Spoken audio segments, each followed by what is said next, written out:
আজকের রান্নাটা অনেক দেরি হয়ে গেছে, কারণ ঘুম থেকে উঠতেই অনেক দেরি হয়ে গেছে। কারণ গতকাল সারা রাতই ঘুমাইনি। আমি বুধবার রাতের কথা বলছি আর কি।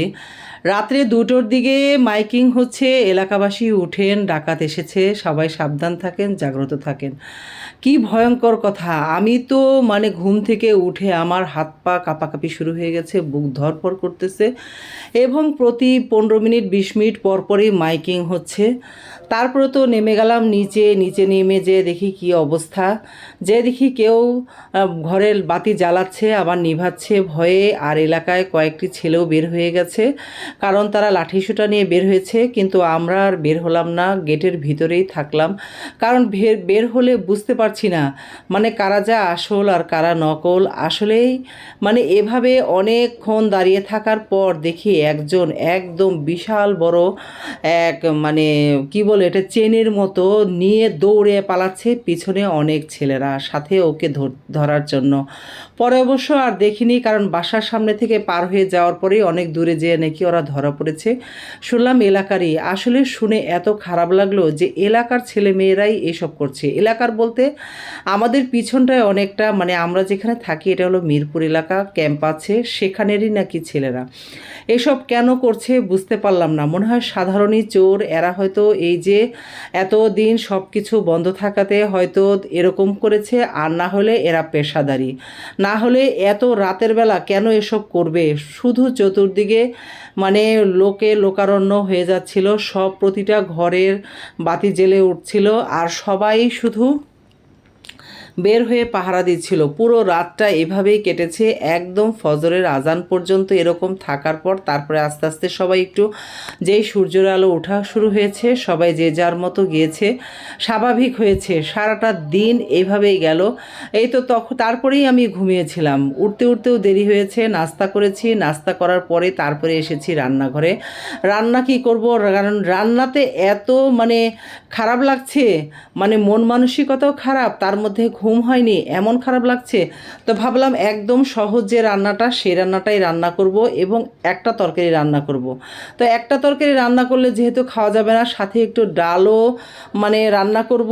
এর জন্য ঢেঁড়স দিয়ে চিংড়ির ঝোল, এই তরকারিটা ভাবলাম এটাই একটা তরকারি রান্না করলে আর কোনো কিছুরই দরকার হবে না। সাথে একটু ছেলের জন্য ডাল রান্না করতে হবে। সে মানে যে কোনো তরকারির সাথে একটা ডাল হলে আর কোনো কিছুই লাগে না। তাই চিংড়ি সুন্দর করে বেছে একদম তেলে একটু লাল করে নিয়েছি, নিয়ে মশলা দিয়ে দিলাম, সব রকমই মশলা দিয়ে একদম সুন্দর করে এখন ভুনে নিব। এই চিংড়িটা মানে ভুনলেই ভালো লাগে, কিন্তু একটু বড় বড় সাইজের চিংড়ি। কিন্তু আমি কিন্তু পুরোটা চামড়াও ফেলে দিয়েছি, কারণ সাহেব আবার এটা চামড়া থাকলে একদমই খেতে পছন্দ করে না, বলে একদম পরিষ্কার করে দিবে। তাই আজকে পুরোটাই মানে চামড়াটা পরিষ্কার করে দিয়েছি। দেখতে ভালো লাগে, খেতেও মজা লাগে, কারণ আমার কাছে আবার চামড়াটা খেতে বেশি ভালো লাগে, মচমচ করে খেতে মজা লাগে।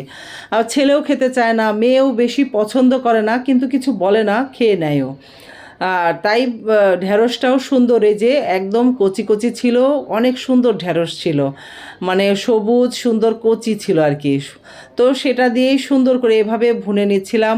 আর মনটা যে কি খারাপ লাগছিল, যে দেশের কি পরিস্থিতি, আমরা কেমন সাধারণ মানুষ যে অন্যজনের উপর ঝাঁপিয়ে পড়ছি, যারা একটু দুর্বল বা যারা একটু মানে প্রতিরোধ করার ক্ষমতা কম, তাদের উপরে কেন আমরা এভাবে ঝাঁপিয়ে পড়ছি? আমরা কি একটু ভাবি না যে আমাদের দেশটা এরকম সুন্দর একটা পর্যায়ে এখন যাবে, সবাই স্বাধীনভাবে চলতে পারবো, সুন্দরভাবে সবাই কথা বলতে পারবো, মানে সবার বাক স্বাধীনতা চলে এসেছে, তারপরেও কেন এই সব কাজগুলো যে হচ্ছে? আসলেও আমাদের ভাবা উচিত, আমরা সুন্দর করে যেন দেশটা গড়তে পারি, নতুন করে আমরা চলতে পারি। জানি না কে কেমনভাবে ভাবছে, আমি তো খুবই মানে আশাবাদী যে আগামী দিনগুলো আমাদের অনেক সুন্দরভাবে কাটবে। আর এই যে কথা বলতে বলতে কিন্তু আমার রান্নাটা প্রায় শেষই হয়ে যাচ্ছে। আমি কিন্তু এখানে একটু গরম পানি ব্যবহার করেছি, পানিটা দিয়ে দিলাম। এখন শুধু ঢ্যাঁড়সগুলো সিদ্ধ হলেই নামিয়ে নিব। আর এদিক দিয়ে আমি ডালটা রেডি করে নেই। ডালে দিয়েছিলাম মুগ ডাল আর মসুরির ডাল।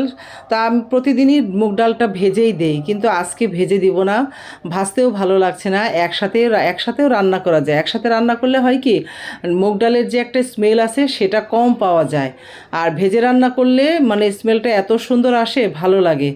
তো তো আর ভাজলাম না যেহেতু, আর এই যে এখানে চাল মানে ডাল ধোয়া পানিটা মগের মধ্যে রাখলাম, আমার যে গাছগুলো আছে সেগুলোতে দিব। এই যে গাছে কিন্তু এই চাল ধোয়া ডাল ধোয়া পানিগুলো দিলে খুবই উপকারী হয়, এই যে অনেক সুন্দর হয় আর কি, গাছগুলো সতেজ হয়ে যায়। আমি দুপুরে দিতে না পারলেও দেখা যায় রাতে ভাত রান্না করলে বা খিচুড়ি ডাল যখন রান্না করি সে চাল ধোয়াটা পানিটা অবশ্যই দেই। আর এই চাল ধোয়া ডাল ধোয়া পানি দিলে যদি গাছের সারও কম দেওয়া হয় কোনো অসুবিধা নাই, কারণ এটাই কিন্তু সারের কাজ করে, গাছকে সতেজ রাখে, সবুজ রাখে, সুন্দর হয় এবং ফুল ফোটাতে সাহায্য করে এই পানিটা। কারণ আমি এই পানি ব্যবহার করতে অনেক উপকার পেয়েছি। গাছগুলো মানে বারান্দার গাছগুলো, ছাদে তো এখন আর তেমন গাছ আমার নেই, কারণ ছাদ নাকি নষ্ট হয়ে যাচ্ছে, ছাদে ড্যাম্প হয়ে যাচ্ছে। আমরা তো থাকি ভাড়া বাসায়, এর জন্য মানে ছাদের ব্যবস্থাটা বন্ধই হয়ে গেছে। গাছ কয়েকটা আছে আমার, খেজুর গাছ আছে, আর হলো এই কারি পাতা গাছ আছে, লেবু গাছ, মানে কয়েকটা গাছ আছে আর কি, আর করমচা গাছ আছে, আর বাকি গাছগুলো তো আমি সরিয়ে ফেলেছি, মানে সেগুলো আমি আমার উত্তরা বোনের বাসায় পাঠিয়ে দিয়েছি। আর যে কটা গাছ আছে এমনিই আছে, মাঝে মাঝে যাই একটু পানি টানি দিতে, মনও চায় না, কারণ এখন হয় কি, আগে গেটটা বন্ধ করতো মানে আমাদের বাজানোর সময়, এখন ছাদের গেটটা বন্ধ করে দেয় 5টায়, আর 5টার সময় তো রোদ থাকে, একদম অনেক রোদ থাকে, এইভাবে আর যাওয়াও হয় না, গাছে ঠিকমতো পানিও দেওয়া হয় না।